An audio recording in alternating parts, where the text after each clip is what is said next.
going on, YouTube? This is Wayne with Wayne's Fish World.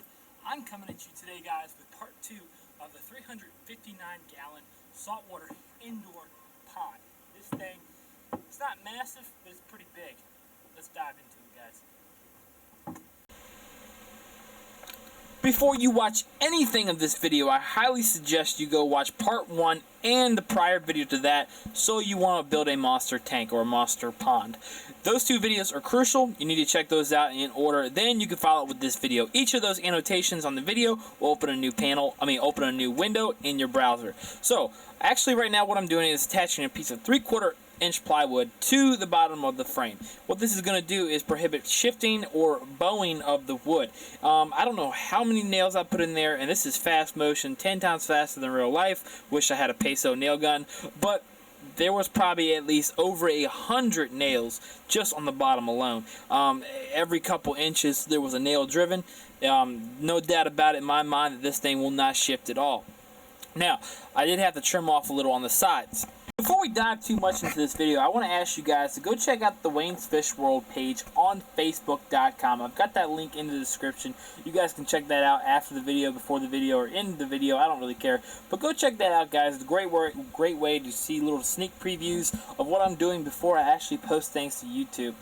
It's great with the community. I get questions over there all the time with people asking me, hey, is this okay? Is this okay? Help build the community on Facebook.com, just like you guys have helped me build my community on YouTube. So I whipped out the circular saw, and I need to get a cleaner cut, so I whipped out my jigsaw. I'm making a passing cut, getting as close as possible, flush as possible to that bottom piece. And that was easy. The circular saw, I don't know, that thing was doing good, but it was acting up on me a little. So I'm going ahead and putting some more final nails in that last piece I just cut off.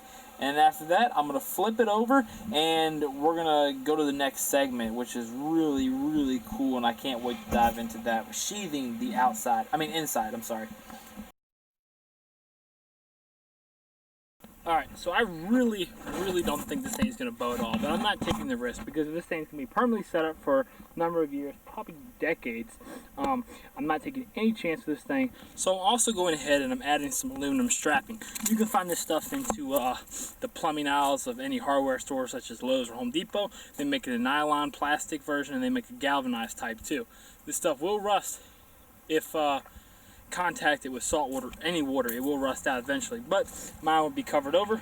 And honestly, I wouldn't rely on this stuff, and I'm not even sure how much of a difference this thing will make when it comes to bowing and stuff. But if it can make that little of a difference, I think it's worth it. It's a little bit of a pain, and it's kind of tedious to put on there, but I went ahead and did it anyways. I'm gonna go ahead and put 2 more layers on it. As you guys saw, there's a lot of nails on the bottom of this pond, so I know the bottom is not going to bow at all. And honestly, even without the nails in the bottom, I knew it wouldn't bow anyways. There's 12 big carriage bolts on here on the weight it can take. I'm not too sure, but I'm 100% positive that it can take the weight of what we're trying to do. The next thing I'm going to be doing is I'm going to cap it. Don't ask me why I didn't finish it, but I'm going to finish the top cap on here. And then I don't think that's going to be enough, but I think it's going to be close.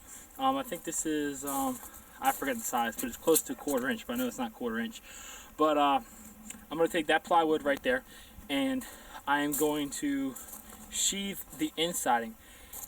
Now, why am I starting with the insiding? Because later on, what I think I'm going to do is I'm actually more than likely going to put insulation around this pond. And what I mean by around the pond is inside the framework.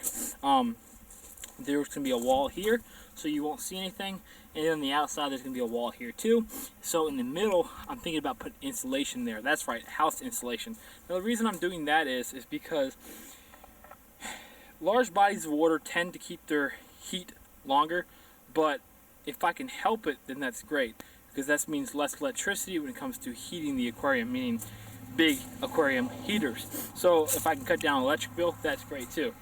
The floor is all done. Now you're probably saying this is not supported enough. It has nothing underneath it to support from bowing out. The water weight will eventually crush it. Now yes, that's 100% true. But what I'm going to do is I'm going to build a very short stand. That way you can still enjoy the pond and not the aquarium. You want to look down on it. But it's going to have a short stand. Not too sure about the dimensions. Probably about 10 inches, 12 inches max probably. And within the stand will have, I might do 12-inch centered, I might do 16 centered, I don't know yet, but it will have rafters going across, just like you see studs right here. So that way, the bottom is fully supported throughout the stand, and the stand will probably be bolted as well, along with either screw or nails, whichever I probably have in my shed at the time. But yeah, it's coming along, guys, and next thing to do is to sheathe up the walls. We're going to go ahead and do that now. What I'm doing here is something I should have done a little earlier, but like I told you, if my camera stops falling over, but what I'm doing here is I'm actually adding that second cap to it, and I'm driving my nails into it again, and watch it fall over one more time, and I'm coming back and driving those nails in once more. So now the cap is done, so now I'm starting on one of the first walls to the interior of the sheathing part, and this is going to be a 6-foot segment, and as you guys can see, I'm cutting that with my jigsaw.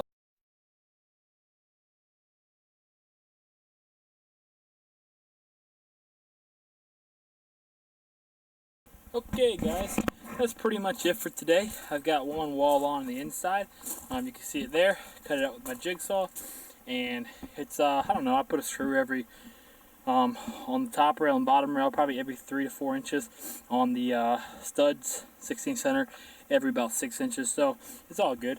But yeah, tomorrow I'm off, and I'll probably, I don't know, I can definitely get one more board on, and then I think I can get one 48-inch. Let me see here real quick. Let me get my tape. It's 32, which I don't think it is. Son of a bitch. 2 inches off from getting a clean cut. So, with this plyboard, I'm gonna be so short. I'll almost have enough for that wall over there, but I'm not gonna have enough. But subtracting the thickness of this board, I might, so we'll see. But I think I'm going to be this close, literally, to completing this inner walls with one piece of plyboard. So guys, come back at you guys tomorrow. So I gotta say something really quick. Today is November 16th, and today at 6:30 in the morning, I uploaded part 1. And I filmed part 2 on the same exact day. Today and yesterday, which was November 15th. So as you guys see, part 1, part 2 is already happening, and I'm uploading, well actually right now I'm editing the video together. And I'm sorry my video editing is not top par, but anyways, the video has a lot of positive feedback. It's got a couple hates as always, but the hates don't bother me. I'm so glad that everybody's waiting to see part 2, and I'm probably making you guys wait 2 weeks for this because I want to put some videos in between. And guys, thank you for that positive feedback. That positive feedback pushes me forward making videos. You guys can see where I'm at now. I just stuck up that piece of plywood in there for now. I had to make a couple cuts on it. I don't know why my measurement wasn't right. Maybe I did something a little wrong. I don't know, but it's in there now, and I've got to drive a couple more nails in there. Probably about, I don't know, 40 more nails in there on the studs and on the edges and sides to make sure that thing does not budge at all. But anyways, I've got this much plywood left on the piece of 4x8. Now I know it's gonna be dead close, like I said. I think I'm gonna be off by that much, and it's really gonna make me mad that if I'll have to go and buy another piece of, I don't know, $23 plywood, which isn't much, but you know, if I don't have to buy it, I don't want to. But I'm gonna try to make the cut work where that piece can fit both of these sides in the interior. Now the exterior, I don't know what I'm gonna sheathe it with yet. That's gonna be probably part 3, sheathing the outside with I don't know. I'm leaning towards ceramic tile, or make it look really clean with white, put white trim on it, put a Luan board on it, and then paint it white. I'm not sure about the exterior yet, but the interior, what I'm going to be doing is more than likely I'm going to be sticking with sheathing it with plywood, fiberglass in the seams, and then perhaps coating it with Drylok or Pond Armor. Now the reason I don't want to do just Pond Armor or Drylok or something along those lines is because I read on a forum that this dude, I don't know if he was on YouTube or a forum or whatever, but bottom line is his wood fluctuate a little. I don't know if it bowed, but wood will fluctuate with temperature. That's why the optimum time to build something like a house is in, you know, mid-spring or early fall, where the temperature is moderate, because with temperature fluctuations your wood will move on you. But anyways, either it be the temperature fluctuation of the wood or it just bowed on him or something, bottom line, his wood moved. And since he only had a liquid membrane coating and making it waterproof. Since it was that much of a move, guess what? That little crack opened a seam. It was all the way on the bottom. He had to drain his whole pond and fiberglass that little patch and paint it over again, whatever he did to it. Bottom line, he had to fix it. I don't want to have to do that. So even though I would love to have all the edges and stuff blue, a deep blue color, I really don't want to have to go back on it. So I'm leaning towards putting a liquid membrane on there and then putting a flexible pond liner on it. It was just black, which I really didn't want to do because I really wanted that blue walls and everything. But I think having double the insurance with a flexible liner and a liquid membrane coating that's waterproof, I think that's going to be awesome. I'm going to try to get this measurement right to make that work on both of the interior walls, and I'll come back at you. And guess what? This cut did not work. I could get one in there like I said I did, but it just didn't cut it enough. I couldn't get two, but I went ahead and used that 3/4 plywood anyways. Alright, so I was right. It ain't going to work. That was the piece I was hoping I'd get. That's about 12 inches. I need 6 more inches on that side. That freaking sucks. I could jerry-rig it. I could jerry-rig it with that piece of plywood. Yeah, I could do that, but I don't really want to do that. But I could use this and then the remainder of that. Or I've got that piece of, is that 3/4, ½ inch? I forgot. But I got that piece of plywood there. And I'm thinking I'm going to lean towards that because my cut, I fucked up there. You can see how crooked that is. But, damn, am I going to jerry-rig it or I'm going to use that? Damn. Struggle of life. Alrighty, so I decided to go ahead and use 3/4. You can see how I made a mess out of that. Anyways, I used 3/4 or ½ inch, whatever that is. I think it's 3/4. But I went ahead and used that, and I decided if I ever put bulkheads in this aquarium, that's the side it's going to be in because the walls are thicker. I would rather prefer to have them on a thicker wall than a thinner wall. So now all I got to do is the boring part, and I wish I had a Peso nail gun, but I'm going to go ahead and hammer these pieces of plywood in here, and then the interior will be almost done. Alrighty, this is what it looks like.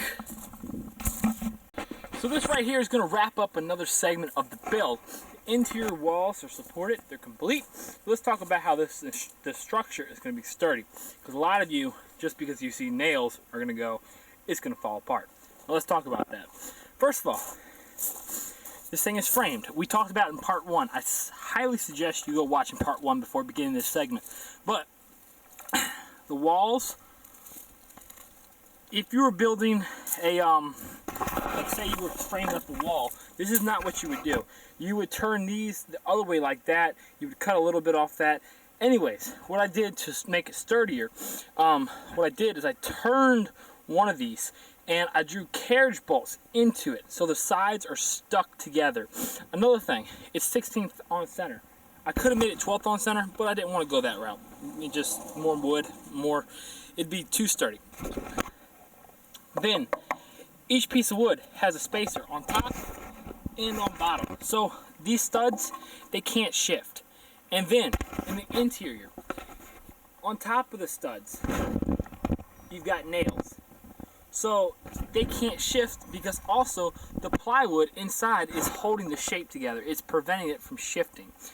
And not done yet, but I'm wrapping galvanized strap around it. I don't know how good that's going to do, but for $4 a roll, got 3 rolls, might as well try it. It's not going to hurt. I stole that idea from what's his name on YouTube. Check that video out. It's a really good video how to build an indoor koi pond. Even though that thing was too small for koi, it's a great video.